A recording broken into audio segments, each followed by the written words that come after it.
नमस्कार दोस्तों, इस वीडियो में हम वेन डायग्राम पर आधारित सवालों को हल करेंगे।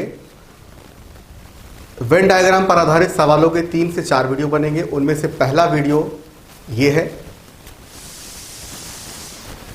सवालों को हल करने से पहले वेन डायग्राम के कुछ बेसिक कॉन्सेप्ट को समझा जाए। सामान्यतः वेन डायग्राम पर जो सवाल बनते हैं उनमें से परीक्षा में फेल पास संबंधी प्रश्नों की संख्या ज्यादा होती है। तो हम परीक्षा में फेल पास संबंधी प्रश्नों के हिसाब से इस पूरे कॉन्सेप्ट को समझ लेंगे और एक बार कॉन्सेप्ट समझ में आ गया तो सवाल किसी भी प्रकार का हो हम हल कर सकते हैं। तो चलिए पहले उसके बेसिक कॉन्सेप्ट को समझा जाए। बेसिक कॉन्सेप्ट क्या है? देखिए, ये जो आयत है ना, ये जो आयत है, आप मान सकते हैं कि ये आयत परीक्षार्थियों की कुल संख्या है। ये आयत क्या है? कुल परीक्षार्थी, टोटल स्टूडेंट्स। छात्र नहीं, परीक्षार्थी कहेंगे आप। आयत के भीतर जितने लोग हैं वो सब, मेरे एक एक शब्द को आप लोग ध्यान से सुनिएगा और हो सके तो नोट कर लीजिएगा। आयत के भीतर जितने भी लोग हैं वे सब परीक्षार्थी हैं। नंबर 1 बात, परीक्षार्थी परीक्षा देने वालों को कहते हैं। अच्छा, परीक्षा देने वालों में कुछ लोग पास होते हैं, फिर कुछ लोग फेल भी हो जाते हैं। अच्छा, उस हिसाब से तो नीचे एक लाइन लिखिए आप लोग, विद्यार्थियों के फेल हो, नहीं ऐसे लिखिए, किसी परीक्षा में 2 विषय हैं, हिंदी और इंग्लिश। लिखिए, किसी परीक्षा में 2 विषय हिंदी और इंग्लिश है।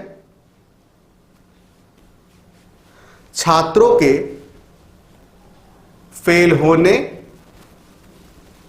या पास हो जाने के आधार पर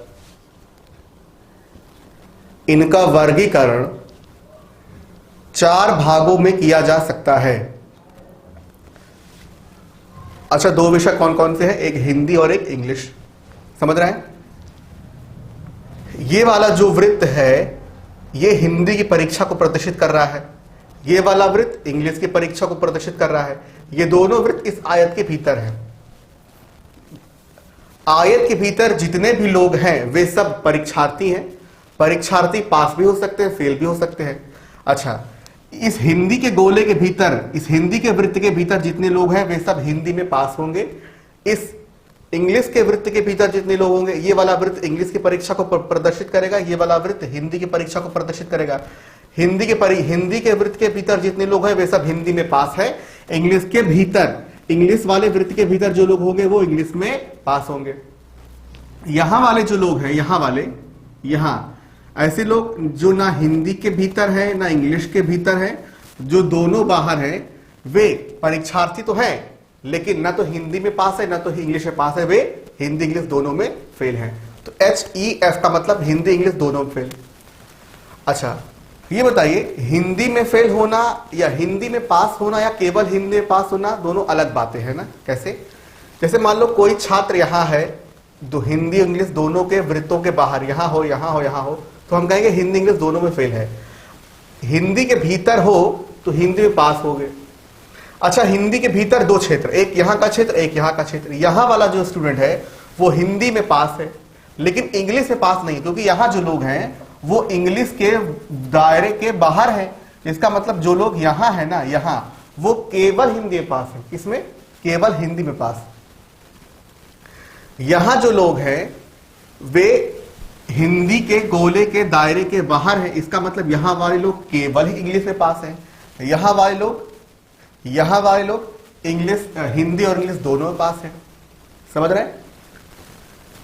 तो 2 विषय अगर हिंदी और इंग्लिश है तो इनके फेल होने पास होने के आधार पे छात्रों का वर्गीकरण 4 आधारों पे कर सकते हैं। केवल हिंदी पास, प्लस केवल इंग्लिश पास, प्लस दोनों पास, प्लस दोनों फेल। ये एरिया, इन चारों को जोड़ लिया जाए, ये चारों को जोड़ने के बाद कुल परीक्षार्थी हो जाएंगे और उनकी संख्या सामान्यतः हम 100% मानेंगे। इसे कॉपी में अक्षरशः नोट करिए, इसे पूरा नोट करिए। यहां पे लिख लीजिए कुल परीक्षार्थी, इसे पूरा नोट करिए। तो देखिए, बहुत जबरदस्त कॉन्सेप्ट है, आप हल्के मत लीजिएगा। इतना जबरदस्त पढ़ाऊंगा मैं आपको कि आप इसकी कठिन से कठिन सवालों को बड़े आराम से लगा लेंगे। इसे उतार लीजिए। अगर आपने इसको उतार लिया है, फिर से बता दे रहा हूं, ये केवल हिंदी पास, ये केवल इंग्लिश पास, दोनों पास, दोनों फेल को मिला लो तो परीक्षार्थियों की संख्या 100% के बराबर हो जाएगी। तो ये सब कुल परीक्षार्थी के बराबर हो जाएंगे। ठीक है, नोट कर लीजिए। अच्छा, अब इसमें एक चीज और आपको नोट करने वाली बात ये है, तो नंबर 1 डाल के इसको नोट कर लिया आपने ये। अब देखिए आगे, अगर आप हिंदी में पास, अच्छा हिंदी में पास होने का मतलब क्या होता है? हिंदी में पास होने का मतलब है कि हो सकता है कि इंग्लिश में भी पास हो, लेकिन अगर हम कहें केवल हिंदी पास तो इसका मतलब, अच्छा केवल हिंदी पास का मतलब सिर्फ हिंदी में पास है, बाकी सब में फेल है। केवल हिंदी पास का मतलब है सिर्फ हिंदी में पास है और बाकी सब में फेल है। और हिंदी पास का मतलब क्या है? हिंदी पास का मतलब है कि हिंदी में हम पास है, इसका मतलब हो सकता है इंग्लिश में पास हो, लेकिन हम कहें केवल हिंदी में पास है। अब आप समझ रहे हैं? जैसे मैं अगर आपसे कहूं मैं कि मैं हिंदी में पास हूं, या मैं आपसे कहूं मैं केवल हिंदी में पास हूं, तो इसमें दोनों में कुछ अंतर है ना। अगर मैं कहूं कि मैं केवल हिंदी में पास हूं तो इसका मतलब है कि मैं बाकी विषयों में फेल हूं। अब अगर मैं कहूं कि मैं हिंदी में पास हूं, इसका मतलब हो सकता है कि मैं अन्य विषयों में पास हूं। तो केवल हिंदी में पास होना और हिंदी में पास होना में फर्क है। तो हिंदी में पास का मतलब होता है केवल हिंदी पास प्लस हिंदी इंग्लिश दोनों में पास। इसे कॉपी में नोट करें,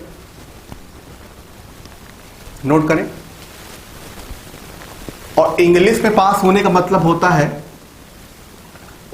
केवल इंग्लिश पास प्लस दोनों में पास। इसको भी कॉपी में नोट करें।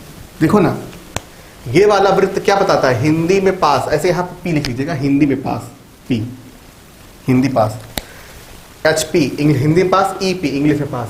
ये वाला वृत्त प्रदर्शित करता है हिंदी में पास, ये वाला वृत्त प्रदर्शित करता है इंग्लिश में पास। ठीक है, चलिए उतार लिए हैं। अब आगे देखिए,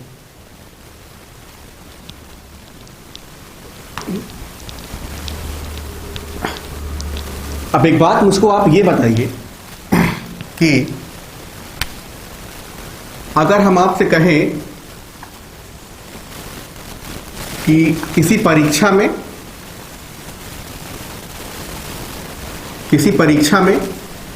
हिंदी में पास हैं 70%, मतलब हिंदी के वृत्त के भीतर कितने लोग हैं? हिंदी में पास कितने लोग हैं? 70%। इसका मतलब हिंदी के वृत्त के भीतर कितने लोग हैं? 70%। अच्छा, इसके भीतर अगर 70% लोग हैं, मेरी बात सुनिएगा, अगर हिंदी में पास है 70%, इसका मतलब है हिंदी के वृत्त के भीतर कितने लोग हैं? 70%। तो इसके भीतर 70 है, तो इसके बाहर कितने होंगे? 30%। तो इसके बाहर कितने होंगे? 30%। तो हिंदी में फेल कितने होंगे? हिंदी में फेल होंगे कितने? 30%। और वो 30% लोग कहां होंगे? इसके बाहर। इसके भीतर 70 है तो इसके बाहर 30% होंगे। हो सकता है यहां हो, यहां हो, यहां हो, यहां हो, यहां हो, यहां भी हो सकता है। समझ रहे हैं? तो हिंदी में पास अगर 70% है तो हिंदी में फेल कितने होंगे? 30%। समझ रहे हैं?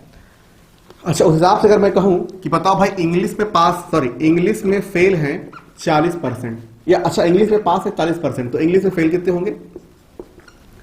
इंग्लिश में पास है 40%, तो इंग्लिश में फेल कितने होंगे? भाई 40% फेल है तो मतलब 60% पास है। क्लियर है? अच्छा, एक बात ये बताइए कि अगर मैं आपसे कहूं कि हिंदी में फेल हो गए 70%, तो बताइए हिंदी में पास कितने होंगे? 30%। क्लियर है? बात समझ में आ गई आपको? चलिए अब हम लोग सवालों की प्रैक्टिस करते हैं।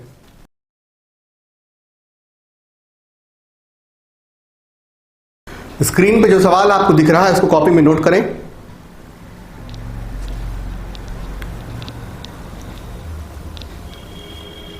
किसी परीक्षा में 2 विषय हिंदी और इंग्लिश हैं। हिंदी में 50% विद्यार्थी पास हैं। हिंदी में पास कितने? 50%। इसका मतलब इस वृत्त के भीतर कितने लोग होंगे? 50%। इंग्लिश में पास है 60% दिया हुआ है। 20% छात्र दोनों विषयों में पास हैं। तो ये वाला जगह कौन सा होता है? ये वाला जगह दोनों विषयों में पास। ये यहां जो लोग होंगे वो हिंदी में भी पास है, इंग्लिश में भी पास है। तो ये वाला एरिया कौन सा है? हिंदी इंग्लिश दोनों में पास। तो 20% विद्यार्थी हिंदी इंग्लिश दोनों में पास है। तो सवाल ये है, तो ज्ञात करो A B C 3 सवाल है। ठीक है, आपको क्वेश्चन दिख रहा होगा, तो चलिए हल करते हैं। एक बात ये बताइए, अगर हिंदी में पास 50% है, मतलब इस वृत्त के भीतर कितने लोग हैं? 50%। इस वृत्त के भीतर 50% लोग हैं और यहां पे 20% है, तो कितना बचा? 30%। भाई 30 20 50 होगा ना, इसका मतलब ये वाला एरिया क्या है? ये वाला एरिया केवल हिंदी पास का है और ये वाला एरिया केवल इंग्लिश पास का है कि नहीं? अगर हिंदी में 50% लोग पास है तो इसके भीतर 50% लोग हैं, ये वाला 20% है तो ये वाला कितना होगा? 30%। यहां पे आ जाओ, इंग्लिश में पास है 60%, मतलब इसके भीतर कितने लोग हैं? 60%। ये 20% तो कितना बचा? 40% यहां होंगे। क्लियर है? अब मुझे जरा आप ये बताइए कि कुल परीक्षार्थी कितने होते हैं? मैंने क्या बताया था? कुल परीक्षार्थी होते हैं 100%। कितने? 100। तो कितना हो गया? जोड़िए, 30 20 50 50 40 90%। कितना बचा? 10%। वो कहां होंगे? बाहर होंगे। समझ में आई बात? तो क्वेश्चन नंबर ए आपका हो गया। क्वेश्चन नंबर ए क्या है? क्वेश्चन नंबर ए है केवल हिंदी में पास, आपको दिख रहा होगा ना, केवल हिंदी में पास कितना हो गया? केवल हिंदी में पास है कितने? 30%। उसके बाद क्वेश्चन नंबर बी क्या है? देखिए आप लोग बताइए, केवल इंग्लिश में पास कितने हैं? 40%। क्वेश्चन नंबर सी क्या है? दोनों विषयों में फेल कितने हैं? 10%। ये वाले। अच्छा, मैं आपसे कहूं कि बताओ हिंदी में फेल कितने हैं? अगर एक सवाल मैं और बना लूं और आपसे पूछूं कि बताओ हिंदी में फेल कितने हैं, तो आप क्या बताओगे? हिंदी में फेल कितने हैं? हिंदी में पास 50% है तो फेल भी 50% होंगे। 50 50 100।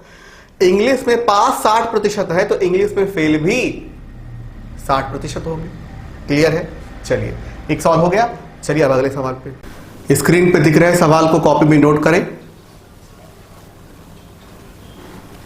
पूरा सवाल जो आपको दिख रहा है ये पूरा कॉपी में नोट करें। हाँ, चलिए हल करते हैं इस सवाल को। किसी परीक्षा में दो विषय हिंदी और इंग्लिश हैं। हिंदी में 30% विद्यार्थी पास है। हिंदी में पास कितने हैं भाई? 30%। इंग्लिश में पास कितने हैं? 40%। साफ साफ दिख रहा है आपको। 10% छात्र दोनों विषयों में पास हैं। हिंदी इंग्लिश दोनों पास कितने हैं? 10%। चलिए अब आप मुझे ये सवाल खुद से लगा के दिखाइए। सबसे पहला क्या है? सबसे पहला सवाल है केवल हिंदी में पास कितने हैं। सबसे कॉपी में दिख रहा होगा ना आपको, केवल हिंदी में कितने पास हैं? केवल हिंदी में तो केवल 30, ये पूरा 30 है भाई, ये पूरा 30 है। 30 में से 10 गया, कितना बचा? 20। तो केवल हिंदी में 20% पास है। ये पूरा 40 है, 40 में से ये 10 है तो 40 में 10 हटाओ, कितना बचा? 30। तो केवल इंग्लिश में कितने पास है? 30। केवल हिंदी में पास है 20%, केवल इंग्लिश में पास है, केवल इंग्लिश में पास है 30%। दो सवाल हो गया। क्वेश्चन नंबर सी क्या है? दोनों में फेल कितने हैं? तो जोड़ो, 30 10 40, 40 20 60, कितना बचा? 40। देखो ना, अरे 30 10 40, 40 20 60, 60% हो गया, कितना बचा? 40%। तो तब तो होगा 100%। तो दोनों विषयों में फेल कितने हैं? 40%। हो गया? समझ आ गया आपको? कैसे लिखोगे? ऐसे लिखोगे आप, केवल हिंदी में पास, केवल हिंदी में पास है 20%। फिर बी लिखोगे आप, केवल इंग्लिश में पास है 30%। फिर आप लिखोगे सी, हिंदी इंग्लिश दोनों में फेल कितने होंगे? 40%। ऐसे कॉपी में नोट करेंगे, ठीक है? अच्छा मुझे बताओ देखकर, हिंदी में फेल कितने हैं? मैं अच्छा दो सवाल मैं पूछ रहा हूं, बताओ ना, हिंदी में फेल कितने हैं? पास है 30% तो फेल होंगे 70%। इंग्लिश में पास 40% है तो बताओ इंग्लिश में फेल कितने होंगे? पास है 40 तो फेल होंगे 60%। आगे समझ में आपको? ठीक है, चलो एक सवाल मैं देता हूं आपको करने के लिए, आप लोग लगा के दिखाइए। तीसरा सवाल है, स्क्रीन पे आपको दिख रहा है। किसी परीक्षा में 80% विद्यार्थी अंग्रेजी में 80% विद्यार्थी अंग्रेजी में पास हुए। अंग्रेजी में कितने पास हुए? 80%। और फिर मैथ की बात कर रहा है, मैथ है ये। 85% गणित में, तो गणित में कितने पास हुए? 85%। ये मैथ है, मैथ है ना, तो मैथ बना लो। फिर 75% दोनों विषयों अंग्रेजी और गणित में पास है। 75%।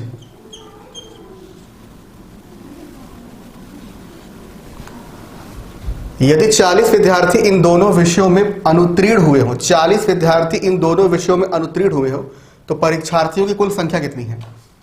अच्छा 85% ये पूरा है, 85 में से ये 75 गया, कितना बचा? 10%। 80 में से ये 75 गया, कितना बचा? 5%।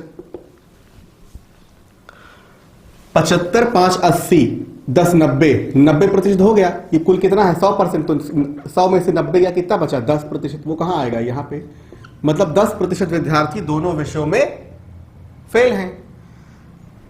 अच्छा 40 विद्यार्थी इन दोनों विषयों में फेल हैं। ये 10% विद्यार्थी जो दोनों विषयों में फेल है, ये है कितने? 40। तो इसका मतलब 10% का मान है 40, तो 1% का मान होगा 4। तो सवाल क्या है? तो परीक्षार्थियों कुल संख्या। अच्छा कुल परीक्षार्थी कितने होंगे बताओ?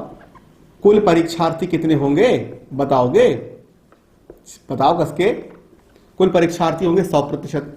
तो 1% का मूल्य है 4, तो 100% का मूल्य होगा 400।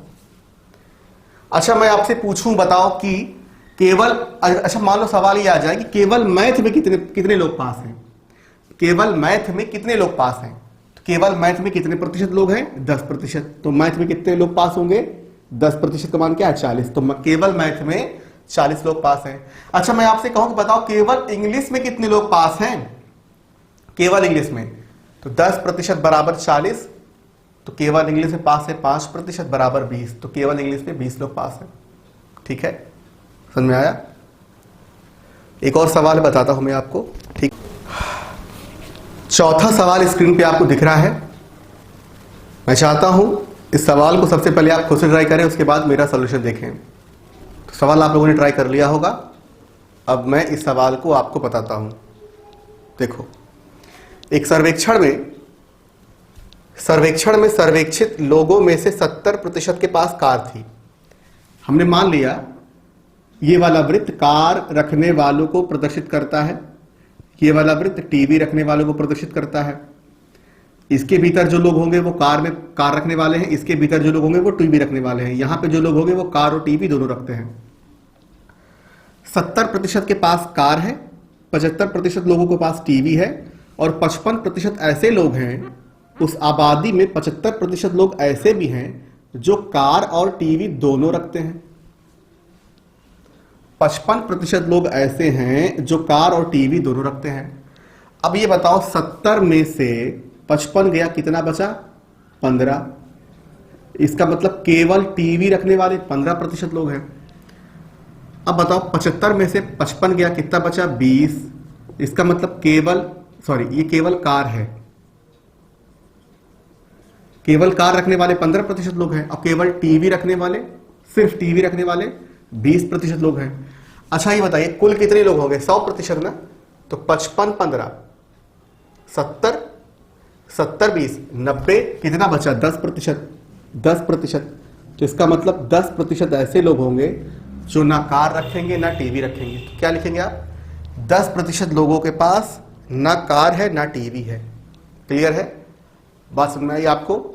चलिए, एक बड़ा अच्छा कॉन्सेप्ट है जो आगे के सवालों में काम आने वाला है, तो चलिए उसको समझते हैं। पहले इसके पहले मैंने एक कॉन्सेप्ट आपको समझाया था, ये दूसरा कॉन्सेप्ट है।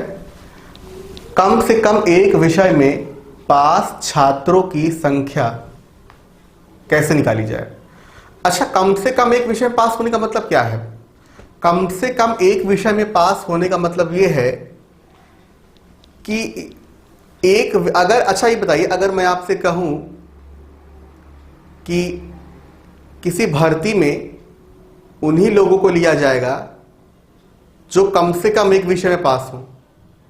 अच्छा बताओ, कोई दोनों विषय में पास हो तो क्या उस भर्ती में उसको लिया जा सकता है? बिल्कुल हाँ। यार कम से कम एक विषय में पास होने का मतलब यह है कि एक विषय में पास होना न्यूनतम शर्त है। अगर आप एक से ज्यादा में पास हो तो बड़ी अच्छी बात है। क्लियर है? अब आप ये बताओ, ये हिंदी का ये वाला वृत्त हिंदी का है, ये वाला वृत्त इंग्लिश का है। यहां जो लोग होंगे वो केवल हिंदी में पास होंगे। यहां जो लोग होंगे वो केवल इंग्लिश में पास होंगे। यहां वाले लोग हिंदी और इंग्लिश दोनों में पास हैं, और यहां वाले वृत्त हिंदी और इंग्लिश दोनों में फेल हैं। सही है। अच्छा मुझे ये बताओ, कम से कम एक विषय में पास छात्रों की संख्या कैसे निकाली जाए? मैंने एक फार्मूला आपको बताया है, कम से कम एक विषय में पास होने वाले विद्यार्थियों की संख्या है कुल विद्यार्थी माइनस दोनों में फेल। कुल विद्यार्थी माइनस दोनों में फेल। अच्छा मुझे ये बताइए, कुल विद्यार्थी माइनस दोनों में फेल, है ना? एक बात मुझको ये बताइए, ये फार्मूला कैसे आया? अगर मैं आपसे पूछूं कि कम से कम एक विषय में पास होने की शर्त को किस समूह के लोग पूरा नहीं करते? अच्छा यहां पे जो लोग हैं, क्या वो कम से कम एक विषय में पास हैं? बिल्कुल, केवल हिंदी में पास है। क्या यहां वाले लोग कम से कम एक विषय में पास हैं? बिल्कुल, दोनों पास है और अच्छी बात है। क्या यहां वाले लोग कम से कम एक विषय में पास हैं? यहां पे केवल इंग्लिश पास? बिल्कुल है। क्या यहां वाले लोग एक विषय में पास हैं? नहीं यार, ये दोनों फेल है। ये नहीं, इसका मतलब कम से कम एक विषय में पास होने वाले छात्र कौन है? जो दोनों विषय में फेल है। मतलब कुल छात्रों में से दोनों में फेल होने वालों को हटा दो तो बाकी लोग कम से कम एक में तो पास होंगे ही, हो सकता है दो में ही पास हो। तो कम से कम एक विषय पास होने का फार्मूला क्या है? कुल विद्यार्थी, कुल राशि माइनस दोनों में फेल या दोनों में कॉमन। ठीक है, तो कुल माइनस दोनों में फेल। अब इसके ऊपर एक सवाल है, उस सवाल को करते हैं। ठीक, चलिए अगला जो सवाल है, 5वां सवाल, उसको पढ़िए। दो विषयों की एक परीक्षा में हिंदी और इंग्लिश दो विषय है। हिंदी में 50% विद्यार्थी पास है, हिंदी में 50% पास है, इंग्लिश में 30% पास है। हिंदी इंग्लिश दोनों में पास है 10%। 50 में 10 गया, बचा 40%। 30 में से 10 गया, बचा 20%। 40 10 50, 50 20 70, कितना बचा? 70 हो गया। कितना बचा? 30%। इसका मतलब हिंदी और इंग्लिश दोनों में फेल है। हिंदी इंग्लिश दोनों में फेल कितने हैं? 30%। तो सवाल क्या है? कम से कम एक विषय में पास छात्रों की संख्या कितनी है? कम से कम एक विषय में पास छात्रों की संख्या है कुल कितने? 100%। 100% माइनस दोनों में फेल। दोनों में फेल कितने हैं? 30%। कितना आ गया? 70%। इसका मतलब यह है कि 70% विद्यार्थी ऐसे हैं जो कम से कम एक विषय में पास है। तो यह फार्मूला याद रख लीजिए, कुल में से दोनों में फेल छात्रों की संख्या को हटा दीजिए, कम से कम एक में पास आ जाएगा। ठीक है, एक बात मैं आपको बताऊं, दूसरे और तीसरे वीडियो में इस प्रकार के बहुत सारे सवाल आपको मिलेंगे जो इस कॉन्सेप्ट पर बेस्ड होंगे। वेन डायग्राम पर आधारित सवालों में जितने अच्छे सवाल है ना, जितने मुश्किल, जितने कठिन सवाल है, वे सारे सवाल ये कम से कम एक वाले पर खूब बनते हैं। और दूसरे और तीसरे वीडियो में आपको कई सवाल मिलेंगे, इस चीज को ध्यान से पढ़िए। ठीक है, चलिए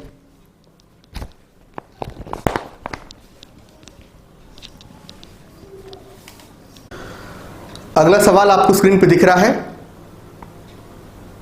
यह सवाल पिछले वाले सवाल के जैसा है। इसमें भी मैंने कम से कम एक विषय में पास छात्रों की प्रतिशत संख्या को पूछा है। तो इस सवाल को आप खुद से ट्राई करें। सवाल दिया है, उसका आंसर दिया है। ठीक है, चलिए एक और कॉन्सेप्ट है, ये most and most and most and most important है। अगर इसकी रेटिंग करें तो हम कहेंगे ये 5 स्टार वाला सवाल है। रेटिंग में 5 स्टार ज्यादा कुछ होता नहीं है।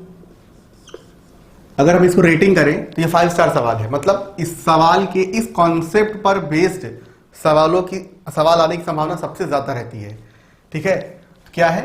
हिंदी इंग्लिश दोनों में पास, हिंदी और इंग्लिश दोनों में पास होने वाले की संख्या निकालनी हो, दोनों विषयों में पास होने वालों की संख्या अगर आपको निकालनी हो तो उसका क्या कॉन्सेप्ट है? उसका कॉन्सेप्ट ये है, हिंदी में पास प्लस इंग्लिश में पास प्लस दोनों में फेल माइनस 100%। दोनों विषय में पास निकालना हो तो हिंदी पास प्लस इंग्लिश पास प्लस दोनों फेल माइनस 100% या कुल। इस पे 99% सवाल इसी पे आते हैं, समझ लीजिए। अगर आपने ये सीख लिया तो समझिए वेन डायग्राम वाले सारे सवाल सीख लीजिए। ठीक है, चलिए इसको पढ़िए, उतारिए कॉपी में। तो उतार लिया होगा अपने कॉपी में इसको। अब हम इस प्रकार के सवालों की प्रैक्टिस करते हैं। सवाल है अगला, कॉपी में नोट करिए इसको। क्या सवाल है?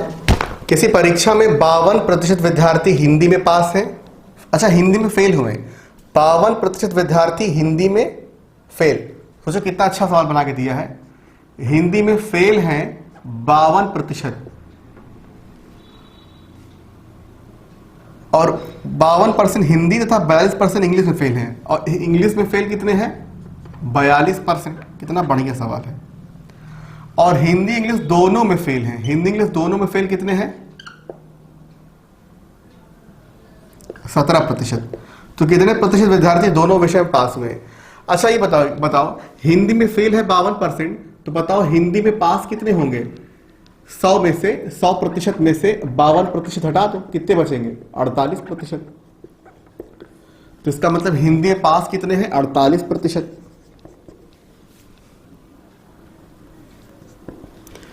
अच्छा इंग्लिश में फेल 52% है, 42% है, तो पास कितने होंगे, कितने होंगे, इंग्लिश में फेल 42 है तो पास होंगे 58%, है ना। चलिए अब कह रहा है दोनों में फेल कितने हैं, हिंदी इंग्लिश दोनों में फेल है 17%, तो यहां मान लो 17% है, अब रख दो। अब हमको निकालना है तो कितने प्रतिशत विद्यार्थी दोनों विषयों में पास हैं, कितने प्रतिशत विद्यार्थी दोनों विषयों में पास हैं। ठीक है, चलिए तो दोनों विषय पास निकालने का सूत्र क्या होता है, हिंदी में पास प्लस इंग्लिश में पास प्लस दोनों में फेल माइनस 100। हिंदी में पास कितने हैं 48%, इंग्लिश में पास कितने हैं 58%, दोनों में फेल कितने हैं 17% माइनस 100%। इन तीनों को जोड़ के 100 घटाइए, अगर आप इन तीनों को जोड़ेंगे तो आएगा 123% माइनस 100%। कितना हो गया, तो दोनों में पास कितने हुए 23%, कितने 23, तो 23% विद्यार्थी दोनों विषयों में पास है। क्लियर है। चलिए एक सवाल मैं आपको देता हूं, लगा के दिखाइए। स्क्रीन पे आपको 2 सवाल दिख रहे हैं, इन दोनों सवालों को आप खुद से हल करें, सवाल का उत्तर दिया है आंसर मैच करिए। ठीक है, अब इसके बाद के सवाल मैं आपको बताऊंगा। चलिए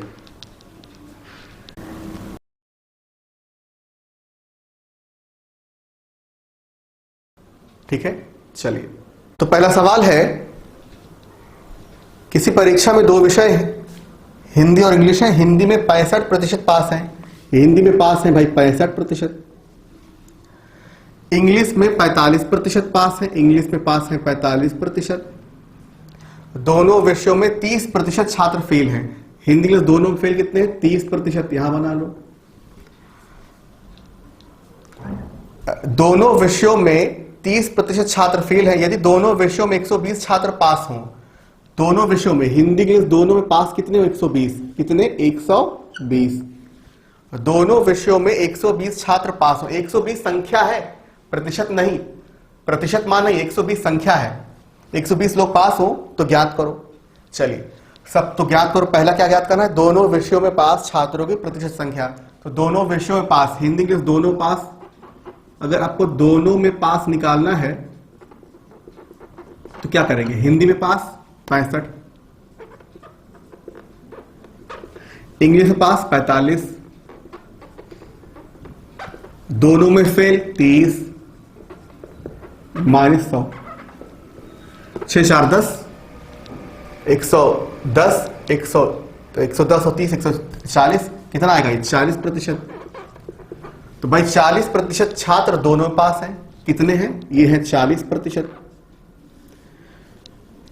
40% छात्र दोनों विषयों में पास हैं और एक्चुअल में 40% छात्रों का मान कितना है, दोनों में पास है कितने 120, तो 40% छात्र 120 हैं, तो 1% का मान 3। यहां तक नोट करिए, आप लोग नोट कर लिया होगा। चलिए अब एक एक चीज करके बताता हूं। तो बताओ पहला क्वेश्चन क्या है, पहला क्वेश्चन हो गया, क्वेश्चन नंबर ए तो हो गया, ये ए हो गया। अब बी क्या है, बी, अच्छा 1% का मान कितना आया, 1% का मान आएगा 3। क्वेश्चन नंबर ए हो गया। बी क्या है, केवल हिंदी में पास छात्रों की संख्या, केवल हिंदी में पास, केवल हिंदी में पास कितने हैं, केवल हिंदी में पास हैं, बताओ ना केवल हिंदी में कितने होंगे, 65% लोग हिंदी में पास हैं, 40% दोनों पास है। 65 में 40 का कितना बचा? 25। 45 में 40 का कितना बचा? 5।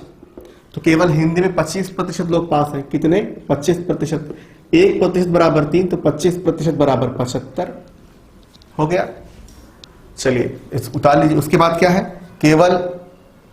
केवल हिंदी हो गया। उसके बाद इंग्लिश में पास छात्रों की संख्या कितने में? इसमें कह रहा है सी, इंग्लिश में पास।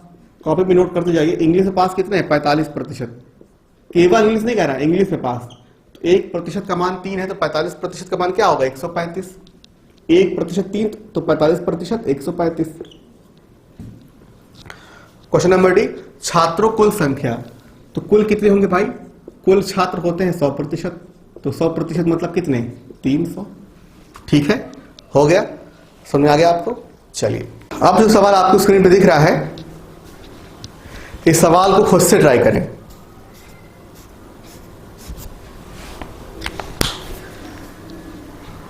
समझ रहे हैं? इस सवाल खुद से ट्राई करें। सवाल भी है, उसका आंसर भी है, खुद से ट्राई करें। पिछले वाले सवाल के जैसा ये सवाल है। चलिए इस सवाल को पढ़िए।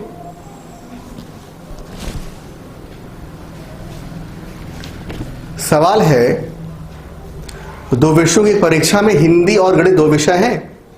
इस परीक्षा में 80% छात्र कम से कम एक विषय में पास हैं। कम से कम एक विषय में पास कितने हैं? कम से कम एक विषय में पास है 80%, बराबर 100%, माइनस दोनों में फेल। दोनों फेल, तो बताओ दोनों में फेल कितने होंगे? दोनों में फेल 100 में से 80 गया 20, तो दोनों में फेल होंगे 20%। तो सवाल यह है, छात्रों की कुल संख्या कितनी है? दोनों में फेल है 20%, 20% दोनों में फेल है, तो 20% बराबर, और दोनों में फेल है कितने एक्चुअल में? 120। 20% बराबर 120, तो 1% बराबर 6। तो छात्रों कुल संख्या 100% बराबर 600। क्लियर है? अब जो सवाल आपको दिख रहा है ना स्क्रीन पे, ये सवाल बहुत जबरदस्त है।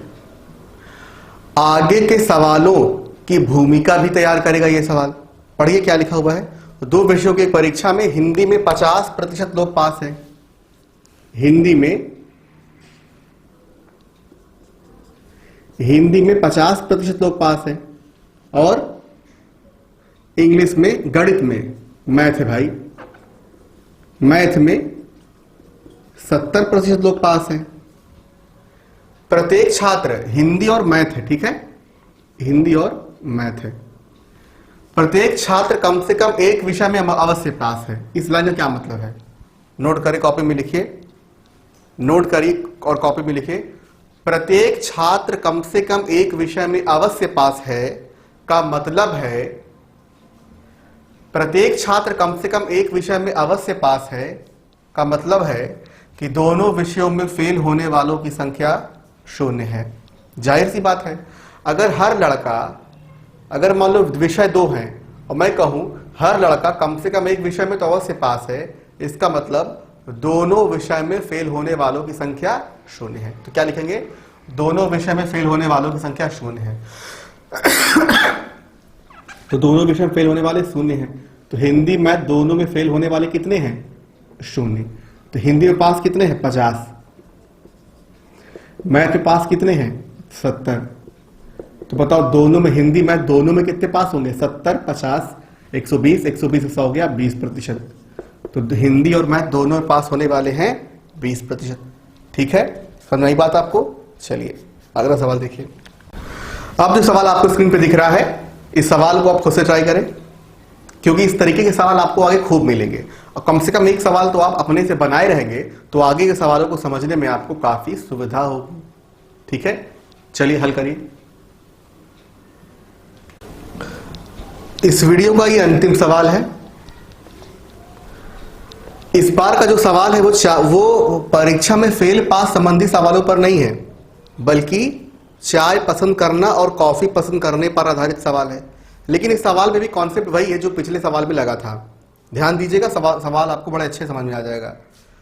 एक कार्यालय में कर्मचारियों में 65% कर्मचारी चाय पसंद करते हैं, 65% लोग चाय, 60% लोग कॉफी पसंद करते हैं। प्रत्येक कर्मचारी चाय या कॉफी में से कम एक अवश्य पसंद करते हैं। इस चीज को अंडरलाइन करिए और कॉपी भी नोट करिए। तुरंत पेन उठाइए, कॉपी भी नोट करिए। मैं जो बोलने वाला हूं इस कॉन्सेप्ट को कॉपी में नोट नहीं करेंगे तो आपको आगे के सवाल समझ में नहीं आएंगे और ये खुद भी नहीं आएगा। नोट करिए, प्रत्येक कर्मचारी चाय या कॉफी में से कम एक अवश्य पसंद करता है। प्रत्येक कर्मचारी चाय या कॉफी में से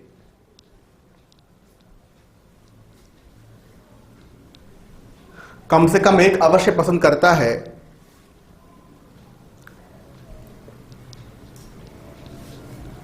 का मतलब है कि दोनों ना पसंद करने वालों की संख्या 0 है।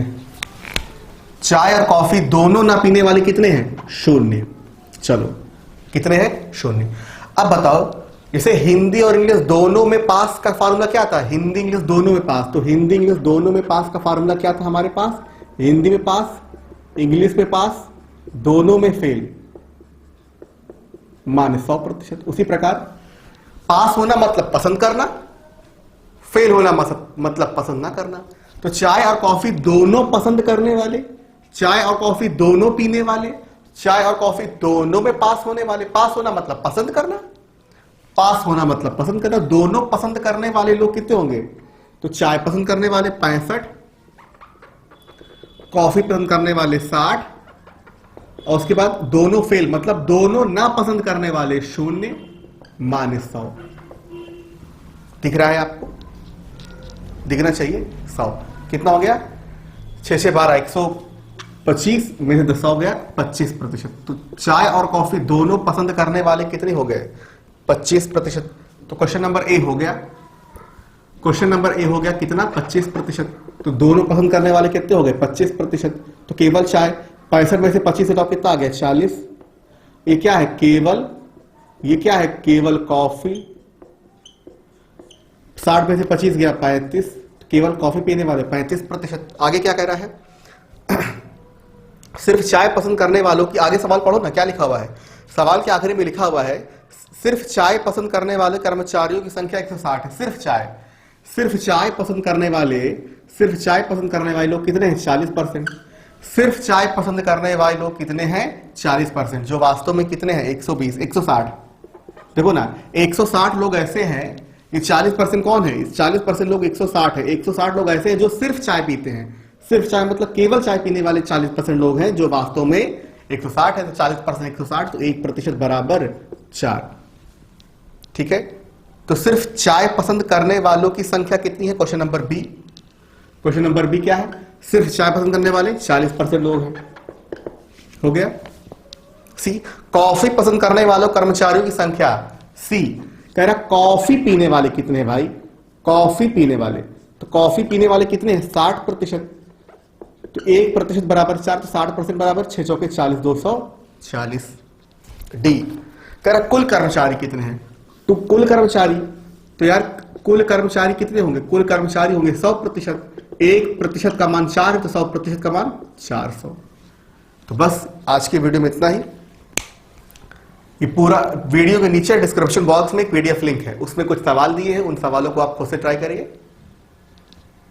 ठीक है, 8-10 सवाल दिए होंगे। डिस्क्रिप्शन बॉक्स में जो लिंक दिया उस सवाल खुद से ट्राई करिए। और इसके बाद वेन डायग्राम का 2 वीडियो और है, उन दोनों वीडियो को देखिए। आपका ये वेन डायग्राम का पूरा कॉन्सेप्ट अच्छे से क्लियर हो जाएगा। मोस्ट इंपॉर्टेंट है, अलग अलग परीक्षाओं में खूब आते हैं ये सवाल। ठीक है, तो बस आज की वीडियो में इतना ही। Thank you very much.